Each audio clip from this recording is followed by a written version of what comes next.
Hello, everyone. Welcome to this evening's webinar. My name's Jenna Mbalo, and I'll be hosting on behalf of the MGFA. Before we get started, I want to go through a couple of items with you. We want to thank our sponsor this evening, Immunovant, so much for giving us this wonderful presentation. And then I want to let you know that today's session will be recorded and available on YouTube following the presentation. If you would like to view captions, you can do so by clicking on the bottom bar of the Zoom menu where it says CC, and you can select English. If you have questions, we encourage you to please submit them in the Q&A box located at the bottom of the Zoom icon, and we'll answer those during the Q&A segment. Now it's my pleasure to introduce our facilitator, Cheryl Hostenek. Welcome.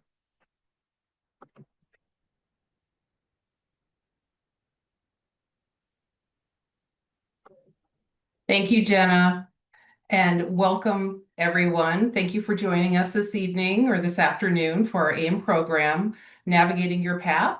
As Jenna said, my name is Cheryl Hostenek, and on behalf of the advocacy team at Immunovant, it's my pleasure to welcome you to the program. We want to give a shout out to the MGFA for working with us on this webinar. We really appreciate your partnership and all that you do to support the MG community and people living with autoimmune disease. I'd also like to extend our appreciation to everyone who is on the program and everyone within the community who help guide our daily work. Just quickly, I want to introduce Immunovant for those who aren't familiar with us. We are a clinical stage immunology company dedicated to enabling normal lives for people with autoimmune disease. We develop targeted therapies that are designed to address the needs of people with autoimmune diseases. You can learn more about us at immunovant.com and on our corporate LinkedIn page. So about 4 years ago now, Immunovant began what has become known as the AIM program, which is Advocacy in Motion. And it's been developed as a skills building program for US-based patient advocacy and professional organizations. Over the last few years, we've been lucky enough to partner with the MGFA on a variety of programs, including topics such as understanding clinical research to facilitating effective support groups and how to navigate social media. Some of you may have attended one of those in the past, so thank you for being here again. Today's program will be focused on navigating career with autoimmune disease. The goal is for you to learn how to confidently integrate your professional ambitions and your health. We'll do this by reviewing a typical journey for people, managing career in autoimmune disease, learning strategies to navigate each stage, and to hear collective learnings from people who've been there.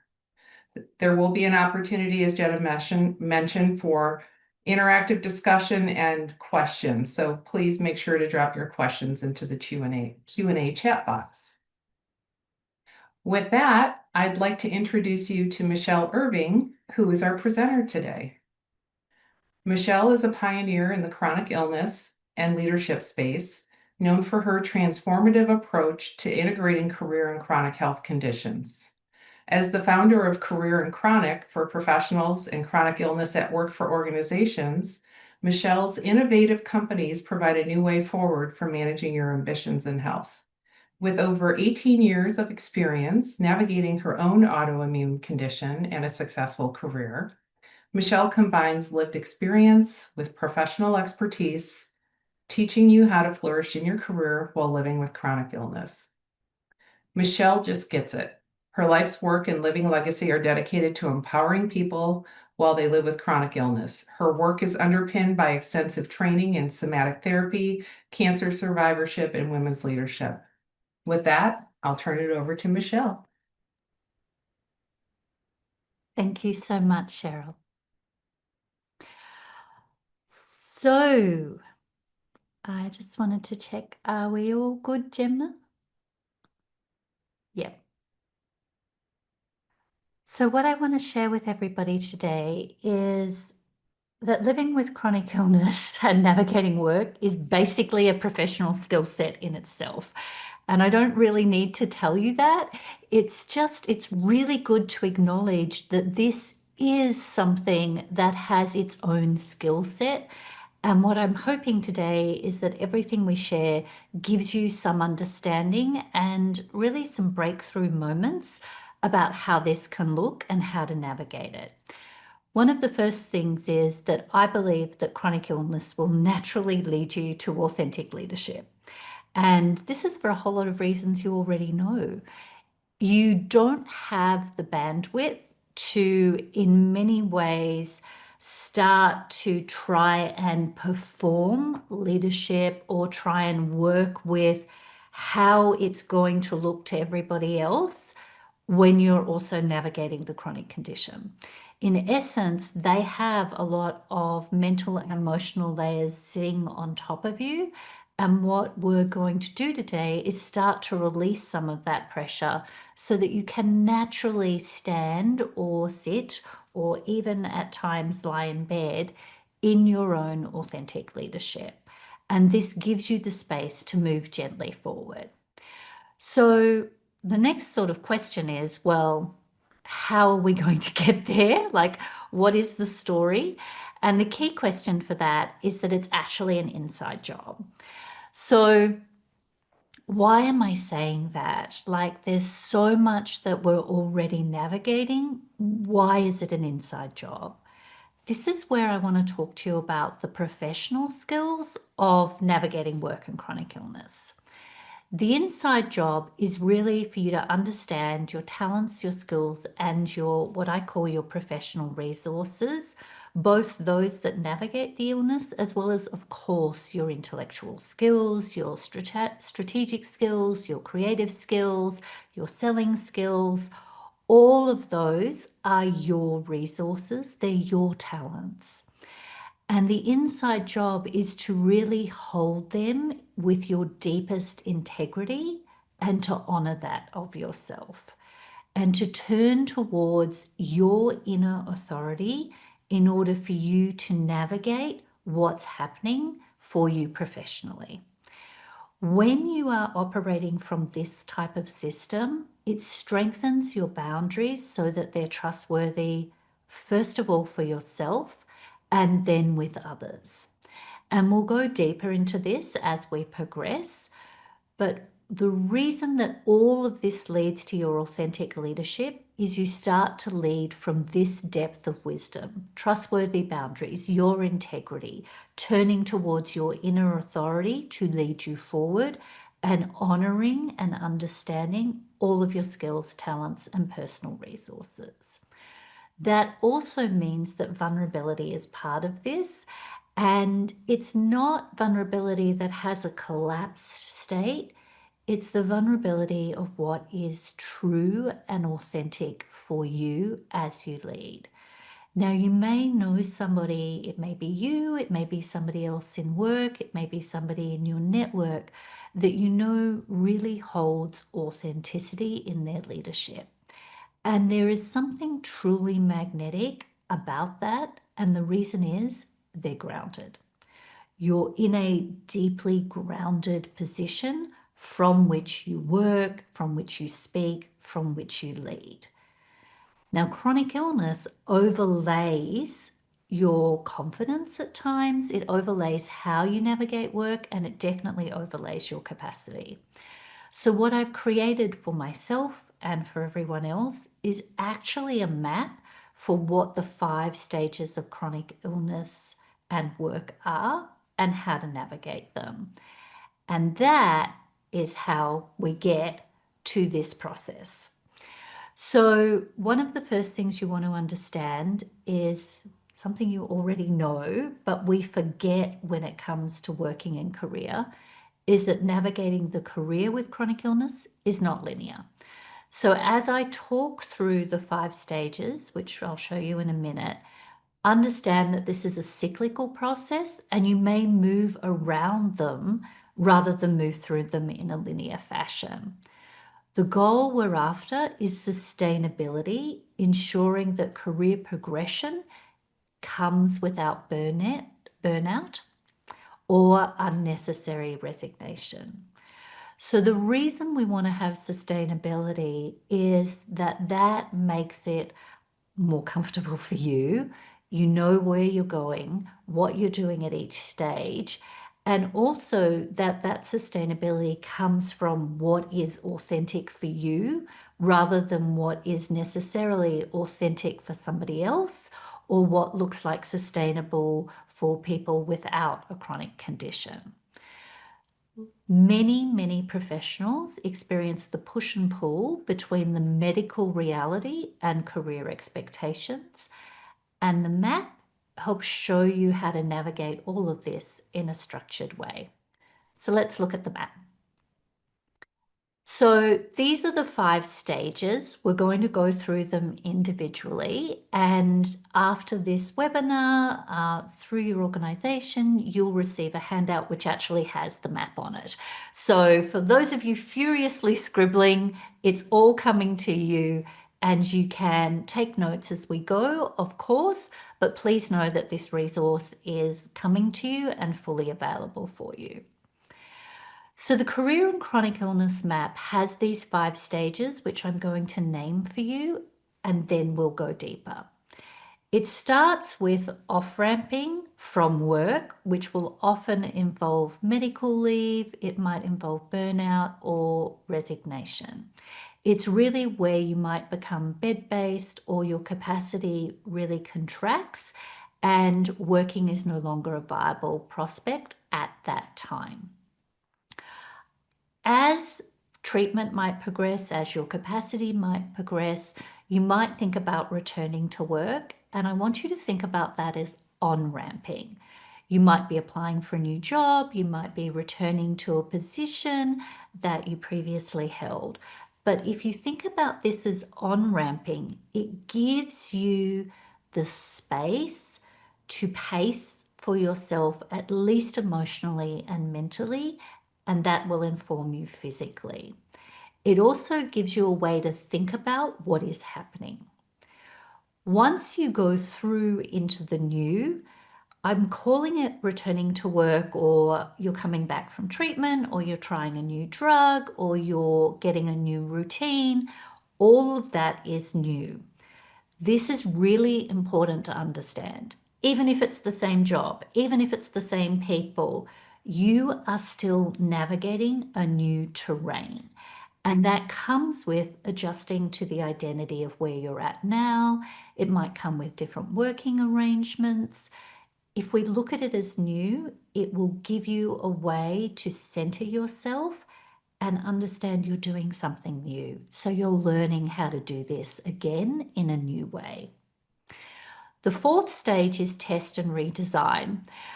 This was one of my most favorite things to name, because how do you talk about what you spend 80% of your time doing professionally when you live with a chronic condition? You test it and you redesign it. And it's really, this is the place where your capacity, where you're continually refining stability, where you're renegotiating potentially at times, where you might be sharing different things at different times with your team or leadership. This is where you have healthy professional boundaries, and this is where you're consistently working for capacity clarity. Now, the final stage is authentic leadership. And out of all of this, once you've off-ramped and you've on-ramped, and then you've worked out how to navigate the new, then you've tested and redesigned consistently, the natural outcome of that is authentic leadership. And that leads you to potentially reconsider what your career of choice is. You really have those empowered professional boundaries. You actually will start to expand gently in your own world, and you'll often write a new biography for yourself. So those are the 5 stages, and what we're going to do now is we're going to go through each stage in a deeper way so that you actually have some practical tools, and we can certainly answer some questions at the end of this webinar. One of the things that I want to talk about as we move into this first stage of off-ramping is my expertise is around your professional skills and working. I'm not a clinician, and I'm also not a lawyer, and I have no legal understanding of what framework that you're working in.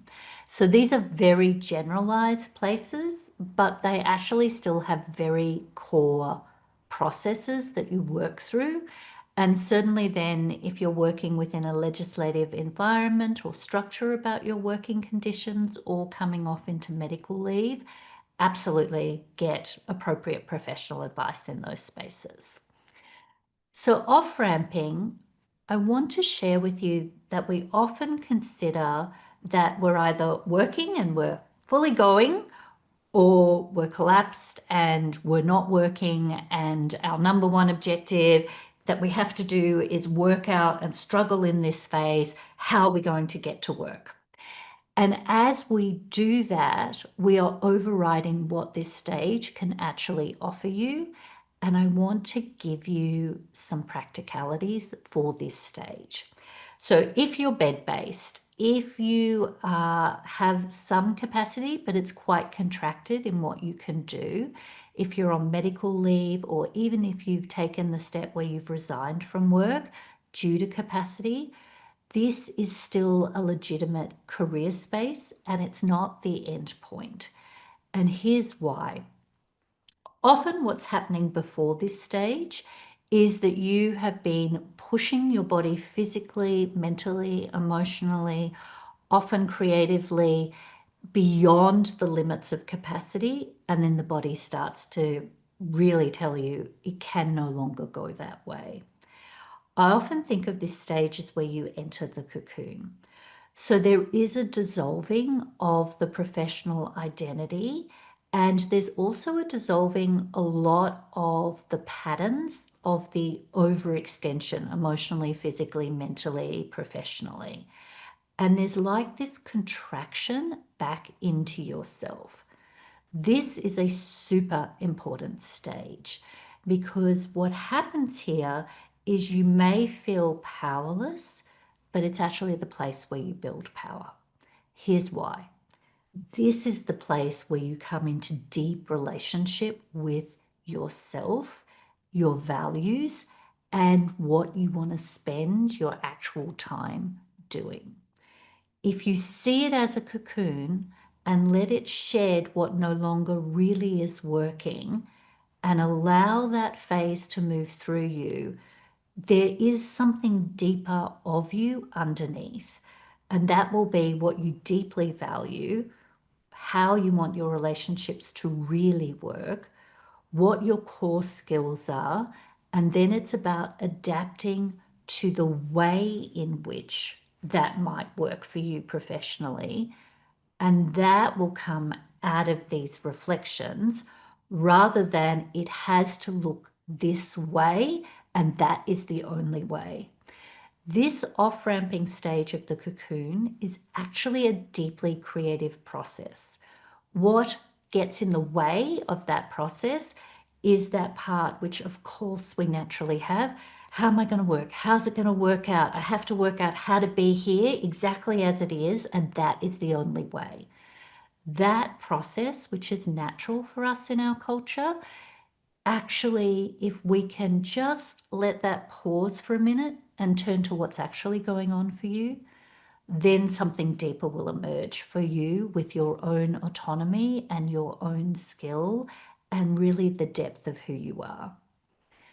The next stage, which I call the on-ramping, is really then where you might have a little more capacity and you're starting to explore returning to work, whether that's re-entry or whether or not that's returning to a role you had.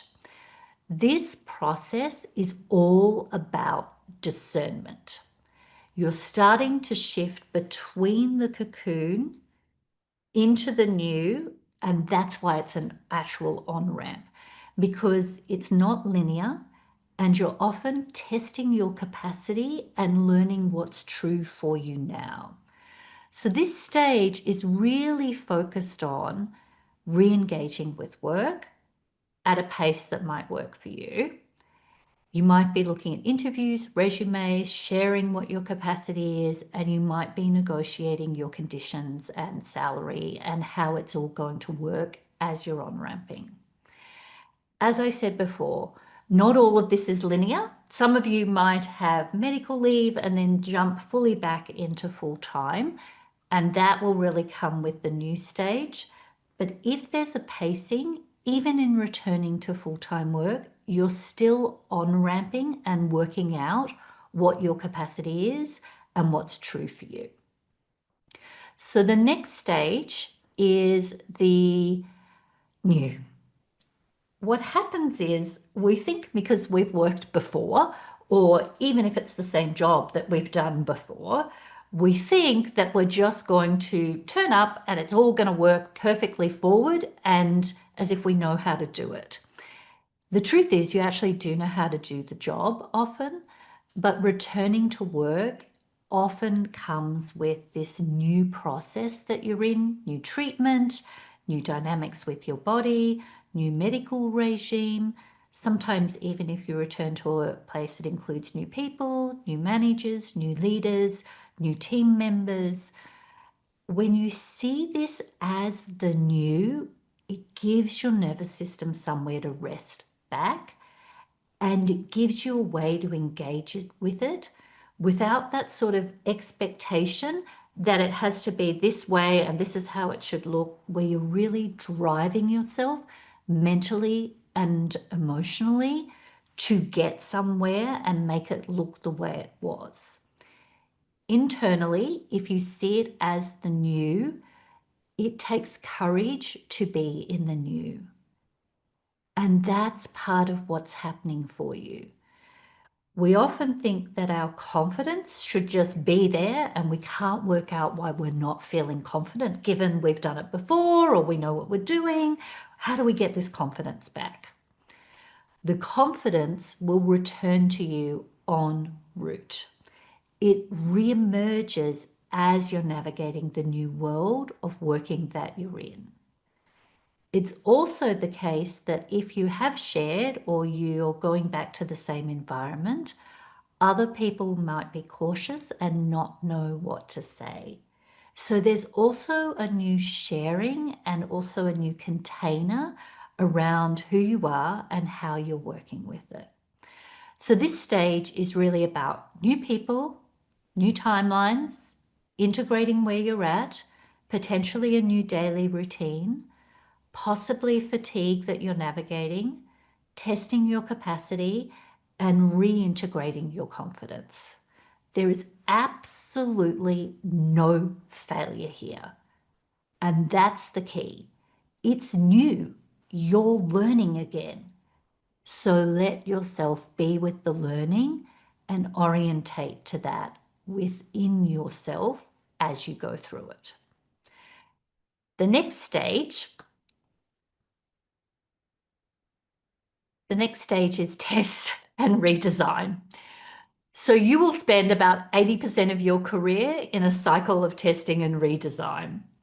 And in this stage, you're really going to focus on your empowered professional boundaries, managing expectations, having conversations, navigating your own working arrangements, ensuring you have capacity and clarity about that capacity, and also checking out what the career track opportunities are. So let's go through these a little in a practical way. Your empowered professional boundaries are about staying with what your skill set is and leading yourself through that process. The number one thing here is that you're not apologizing for being unwell. You have a medical condition. It's not a moral failing. It's a process in which you are communicating what is the boundary for you. So if you're in a leadership position and you're used to doing so much in the day and pushing your body beyond your limits, here's a little tip for how to work with that within your capacity and then how to manage the boundary, often with yourself first. If you look at the point where you know that your body will enter a crash, you sort of often run ourselves up until that point. I want you to look at the step that is before the complete crash, which you might call break glass in emergency. Like just before everything goes over the hill, this is the point where it's like, okay, we need to actually, we're at an emergency point, but we haven't quite fully crashed. I want you to work out what your professional healthy boundaries with yourself are there and your own expectations with yourself. And then I want you to step one step before that, because it's this step before the break glass that you can actually make some of the changes into the way you're working, not necessarily the work you are doing. And now at this step, it's how am I going to work through this before I tip into the arc of the crash. And that's about working out what works for you here in how you're working. And so that's one of the ways that test and redesign can give you a deeper sense of empowerment as you move through it. Okay. The next stage around this, just before we get to the authentic leadership, is to remember that disclosure is not a one-time event. It's an ongoing strategic process where you choose what to share and with whom. And so I just want to place that there because it will consistently rise in test and redesign as a question in you. And remember, it's about what you are sharing that's appropriate for you to share in the process. And if you need more legal frames around that, then seek that sort of advice. The final stage then is authentic leadership. And authentic leadership is the natural outcome of navigating work in this way. Can you see how it calls on you to deeply move into your authenticity and work from your inner authority? Chronic illness will really force you to clarify what matters truly for you in your career. And there is no time for roles or processes that drain your energy without purpose. So you will naturally start to work out what is the right career for me or the right team for me? How is this going to work for me now? It's also the place where, as you're going through this process, you'll start to lead yourself and others from your own internal leadership. What happens in workplaces then is that while this is what's often going underneath the surface for us, everybody will have something going on underneath the surface for them. As you work this out for yourself, often people will come and either share with you potentially something deep and vulnerable within their own lives or what's happening with their own health. And because the chronic illness has turned you into a relationship with yourself, it's always leading you into your power from which you come out and speak. And it's always bringing you into your integrity from which you come out and work. And it leads you into your really authentic skill set in a way that truly works for you and your body, that then leads you forward. What that does, no matter where your capacity is that expands your capacity. And the reason for that is we've stripped off a lot of the mental and emotional pressures that have been overlaying and performing wellness, or really trying to work out how does this look for everybody and how am I going to work out how to look that way for everybody, which often tilts your energy out of your confidence. So when you come back into this centered space, you'll actually have more confidence because you're working with what's real. What that does is write a new biography. You're not the sick person at work. You're the person who has led yourself through something that is deeply vulnerable, requires a lot of grit, enormous creativity to work out how to navigate it, and has embedded yourself with what truly matters for you. So those are the 5 stages of the map, and it would be right now. If Kathy, if you might want to pop on and we have a little chat about this. Hi, Michelle. Hi, Kathy. Thanks for having me. Uh, It's my absolute pleasure. So we've had the opportunity to have a little chat before this, and I'm wondering, yes, Jimna, if we might just have Kathy and I on, but I think it would also be good, Kathy, if we talk about the map, we might pop just the map slide up to work out what your experience is. Okay. So, Kathy, how has the map, as I've explained it, sort of resonated with you or not resonated with you? What's come up for you as we've looked at it? Michelle, I love this map. I wish I had it prior Yeah. to re-entering so that I wish I had it the day that I had to leave work, because your explanation of going into a cocoon and being able to um, reinvent yourself and see what's really deeply important to you. I had a very high stressful job. I was a director over two hospitals, a department over two hospitals. It was a 24/7 on-call job. I loved every single minute of it. But Yeah. after MG, and I left work August 31st, 2018, and didn't return to work for 6 years.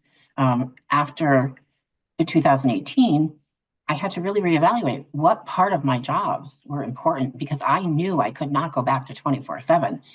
And my employer kept calling me to come back. And they kept saying, we'll make accommodations, we'll work with you. They held my job for 6 months. They wanted me to come back. But I had to be real with myself.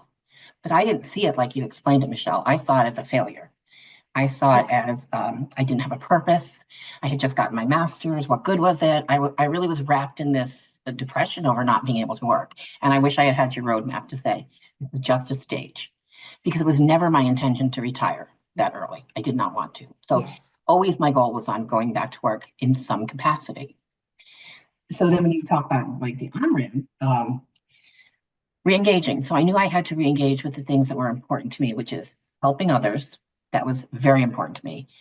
And patient experience. I was the chair of the patient experience committee at the hospitals that I served. And it was really important to me that everything around a patient experience, we make better for them. From communication, diagnosis, treatment, access, insurance companies, everything be better. So I knew those two components had to be in the energy I was putting out, because I knew I didn't have full capacity. Yeah. Oh my goodness, I looked at so many jobs, and I Yeah. was really unrealistic in some of them, thinking I should apply. And then I pulled back my application because I said, I remember as a director interviewing people that had no intention of working every other weekend. And, that's just a waste of time for everybody. That wasn't a realistic expectation. So I pulled back. And then thank goodness, I got my part-time remote job. So I walk from my couch to my desk. So it's a very easy commute.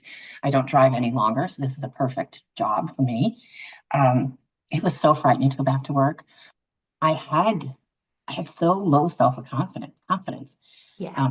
Returning back to work after 6 years being away from the tech was difficult. The first morning, I knew I had a onboarding with somebody, and I called tech support right away because I'm like, oh no, my camera's not working. And they're like, well, there's a slide bar on top of your computer. I'm like, a what? On your camera. I had Yeah. never heard of that. So I was like, oh. So the joke was every time, Kathy calls tech, let's have a piece of chocolate and we'll all gain a lot of weight. But it's hard. Your confidence is kind of, you don't, and I just love, I just wrote a big note for me. Don't want to be the sick person at work. Like I didn't want to be perceived as a sick person at work. My autoimmune condition does not affect my IQ. Do I have brain fog? Yes. Do I forget things? Yes. But it doesn't affect who I am at my heart. And my heart is in helping people and improving the patient experience. So that was so impactful. And that was part of the Yes. When I get up in the morning, what is my new routine now? Do I get up and get dressed right away, or do I do the Zoom thing and then only put on clothes, appropriate clothes if I have to be on a meeting, or just make sure you have a sweater behind you so you can do that? And it was just relearning, how do I make my doctor's appointments around my work schedule? Can they be accommodating to my doctor appointments? Because the reality is, all of us with chronic illness have doctor appointments that we have to make. Yeah. And doctors don't meet Yeah. on Saturday and Sunday. So if you have a Monday through Friday, you've got to figure that out. It was hard. It was adjustment. I was always afraid I wasn't doing enough. I wasn't performing well This enough. is great. My Yeah. self-confidence, when I worked my director job, oh my gosh, I knew I was respected in my position. I knew it. And I was so confident. And then I start a new part-time job, and I have the confidence of an ant. I have like, well, I'm confident there, but I have no confidence. I'm like, I don't know if I can do this. I don't know if they think I can do this. I don't know if I'm good at this. Yet not one person said that to me. That was all self-imposed. Every single bit of that was self-imposed. So I love that you talk about it. It's frightening. You have to find a new you, um, setting boundaries, adjusting, saying, okay, well, I know we said these work hours work, but do you mind if I flex a little because I have a doctor's appointment? Or sometimes I've gone on and said, do you mind if I rest my eyes for a half hour? I'm really having a hard time seeing the screen right now. So being honest, you might need, but I'm always saying, but I promise I'll make up my hours, because again, that's the self-confidence saying, am I really worth them having on the team, or is it too much of a burden to have on the team? Again, nobody's Yes. ever indicated that to me. They've all been very supportive of me. And I'm just so blessed, that I work where I do and that I get that support. But I think the testing and redesign, hard to have conversations about our capacity. It's hard to admit we can't do anything. How did I go from a 24/7 person, literally answering my phone at 2 o'clock in the morning and getting out of bed and running to the hospital because there was something that needed done, sleeping on floors through hurricanes for days to make sure things went well. And then I come to a part-time job and my confidence wavers. Like, I have to really reevaluate that in myself. So I think part of the testing redesigning, Michelle, was also going inside yourself and saying, this isn't about the external all the time. Sometimes your internal self needs a little readjustment and a little talking to. I've had a few of those Yes. talks with myself. But I think that really and you said that your role has to have a purpose. Like, what is your purpose? Everyone's purpose is different, right? The accountant's purpose is different. They like numbers and they like helping people with numbers. Mine is about the patient experience, just making people as happy as they can be in the role that they were given. We didn't ask for this. None of us asked for this. But how can we make that journey a little easier? And I just want to say that there are jobs out there. It's not easy to find. It's not. I'm not even pretending it is. But I think we can find jobs that accommodate us when we're ready to go back to work. And don't be afraid if it doesn't work out the first time, right? We just get off that off ramp and then we get back on that on ramp. So I think your map gives a lot of hope. I know there are a lot of people out there with MG that want to go back to work. I know it. So thanks, Michelle. I just think this was a wonderful presentation, and it did so much to help me look inside also. Oh, I'm so pleased, Kathy. And what you've described is the inner journey and how you will naturally end up having a conversation with yourself in the inner world.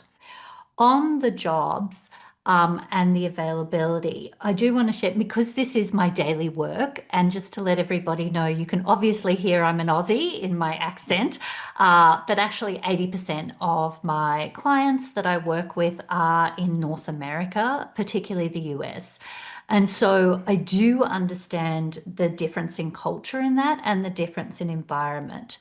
This, when you work through this at that deeper layer, your confidence can come in much earlier, and that will also change the navigation of the interview process and the jobs you're looking to interview for.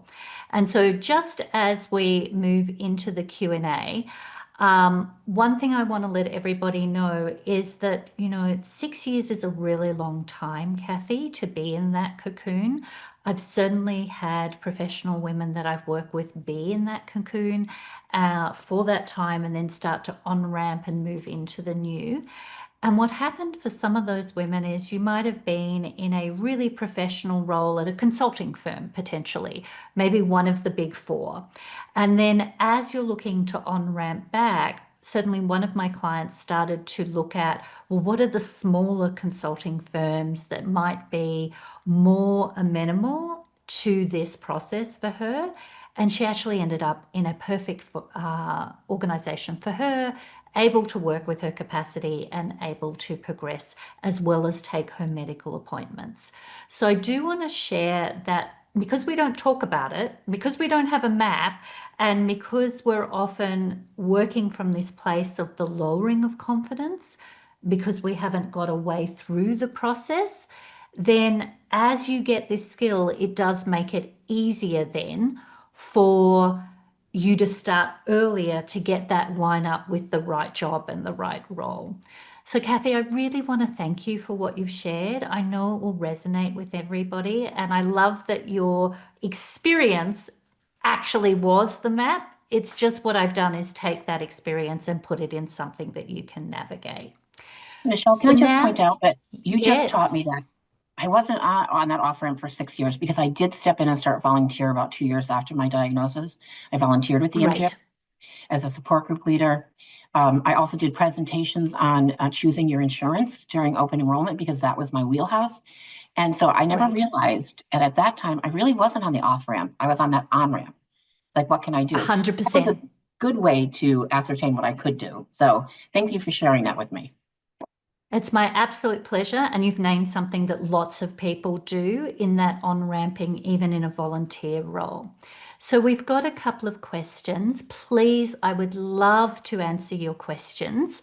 Feel free to pop them in the Q&A box. And I know that Cheryl, you might be able to then share those questions as they come in. There's a couple of that we already have, but please feel free because we have this time together in order to have questions. Hi, Cheryl. Shall we just go through a couple that you have? Hi, Michelle. Yes, thank you. Why don't we start with, we've got a question. What if I think I am in a couple of stages, like going back to my old job part-time? So what happens in this is, one, it's not linear and it's constructed so we can talk about the stages. But let's say you feel like you're on-ramping or you're going into the new, but you also feel like you've done a lot of work and that you are leading from your authentic leadership. Both of those things can be true at the same time. It can also be the case that you're testing and redesigning while you're on-ramping. What the map does is give you a way to segment what the skill sets are in that process. But please, if there's something else that works for you, design a map for yourself. Like, work out what the map means to you. What I've given you is a structured process that comes from both my lived experience and to consolidate other people's experience so that you've got a starting point. And the parts of you, if there's anybody who's like in that type A personality, who's like, well, this is the thing and this is how it is, but this stage, I'm only supposed to be doing this. Please give yourself the creative freedom to understand, I made the map up. I made it up. It's not like some objective truth. I worked through it. And so what that gives you is the freedom to work with it in ways that work for you. So that's the answer to that, Cheryl. Do we have other questions from the Q&A at all? I think let's go with the next one, which is, can you give some direction around how to talk about my capacity at work? Absolutely. So I want to talk about how you have your own capacity. Let's just start with you first. And that is that we often think we either have capacity or we're crashed. And that process gives us that sense of failing at capacity or a huge mental and emotional pressure on top of us. I want you to think about it differently, and this will help you share about it potentially at work, at least from your starting point. Instead, what happens is your capacity expands and contracts. That's really what's going on. Different days, different capacity. It's pretty much the same for most humans, but for us with chronic conditions, particularly autoimmune conditions, there is this process through which that contraction and expansion has real physical experiences in it. And so if you think about it, your contracted state, I want you to think about that as your baseline. That's the minimum process you're in. And I want you to think about your expanded capacity when it's all going great as your optimal capacity. I call this process your circle of wellness. And so what happens is we often talk to work about our optimal capacity and set that as a benchmark. And then we're constantly every day trying to hit that optimal. What you can do to talk about your capacity, people have found this really, really helpful to think about for yourself. And a lot of the work I do is also in organizations. So we teach leaders and managers about this process: expansion and contraction, baseline and optimal. And then in your environment, in your process, you can work out which part of your capacity you're sharing and in what way. So that is what's moving through when you're speaking about it. And then really ground yourself, because this is a skill and a professional skill that you are sharing what your capacity is, and always speak from what you can do. A lot of the time you'll run through the list in your mind of what you can't do, but at this time, start to speak from what you can do, knowing that you've mapped it, and that will start to move the conversation forward. It also gives you confidence as you speak from what you can do. So that's that, Cheryl. Next question. Thank you, Michelle. So the next question is, a lot of my values have shifted since I experienced chronic illness, and I've been thinking about changing jobs. What stage is that? So great. You will often come in, even as Kathy shared, like she's working out what's the appropriate job. And she did the on-ramping by testing through volunteer work or organizations. Might be that, you know, if you're in senior leadership, you might take a board position in an advisory role before you return fully back to another role. So that conversation, I want you to see the conversation around changing jobs or your values as moving into your career of choice in a way that works for you and your body. What happens is exactly what Kathy did, getting down to the heart of the values, is okay, this is what I can do, because you've mapped your circle of wellness. And then now I need to work out how I can do what works for me in my body. Because often you can do the work in some format. It's actually about how. And then that process informs your on-ramping, the new, and testing and redesign. And for many people, if you move through this map methodically, then you'll actually end up in authentic leadership almost at the beginning, in order to go through those stages, because you've done that inside job. And what was beautiful and what Kathy shared is she talked about literally the inside conversation. That's why this process is a professional skill set that does start with an inside job that then determines how you move through it externally. Okay, let's see if there's anything else as well that we might have to share. Yes. So here's another question. Since I have 4 different autoimmune disorders and I tell others I'm retired, how can I adapt the map to being in a new living environment, such as a senior independent living community with daily activities? Beautiful. Thank you so much for this question. All of this adaptation is really quite simple. Just look at the stages and don't apply them as if it's going to work, but apply them as if it's a transition. So you're on-ramping into the new environment. It will be new. There'll be new notions that happen with it. You'll probably be testing out new relationships, new design, new carers, new environment, new adaptability. But the authentic leadership is the depth of who you are. And we often think of leadership as designed for work.